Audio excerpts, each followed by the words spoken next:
Road America, set in the Elkhart Lake region of Wisconsin, is a track that measures just over 4 miles in length with 14 corners. Over the years, it has played host to a number of different racing series, including USAC, Kart, Grand Am, and also the NASCAR Nationwide Series.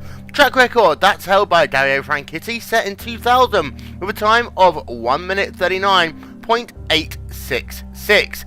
Robin Miller calls Road America the best test of road racing in North America, and he's not wrong, because within the 14 corners that make up this racetrack, there is so many challenges and different opportunities as well. Taking a look at the track as you work yourself up the front straightaway. It's an uphill straightaway here, and that's going to make things very interesting, especially on the last lap of the race. Coming down into turn number 1, use a little bit of the curb on the inside, use a lot more on exit, but be careful, because if you go too wide, very easy to put the car into the wall. As you now work yourself down into turns number 2 and 3, much tighter than turn number 1. You've got to be careful here. Make sure you get yourself a good run out of the corner. Again, using some of the curbs to get yourself set up nicely down the Moraine Sweep as you head down into turn number 5. Now, this is one of the fastest sections of the racetrack, and passing will be possible as the cars work themselves down into the infamous turn number 5. You see there the little bit of asphalt on the outside. Some drivers might use that, and then you use a lot of the curb. Try and use a lot of that exit curb as well to straighten the car up.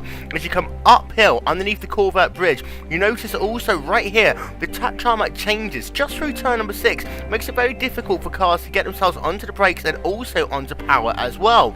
Turn 7 and 8, the hurry downs, a right hand flick and then a short straightaway down to one of the most finicky corners on the entire racetrack, turn number 8. You've got to be careful here. Again, the tarmac changes as you come through the corner. You've got to get nicely on the power as you work yourself now into the carousel, turns number 9 and 10. You want to sometimes sacrifice your entry speed a little bit to make sure you get a good run through the corner.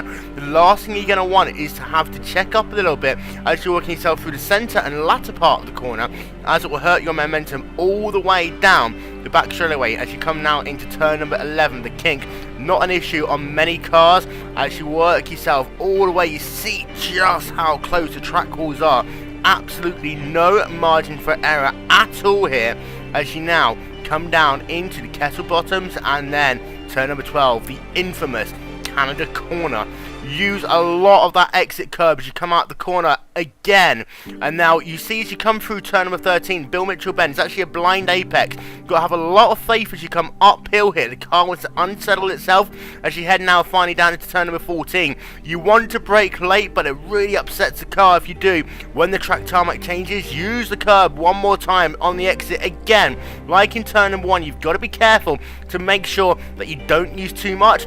Come up the hill underneath the Caterpillar Bridge and pass the start finish line, and that is a lap in the books here at Road America.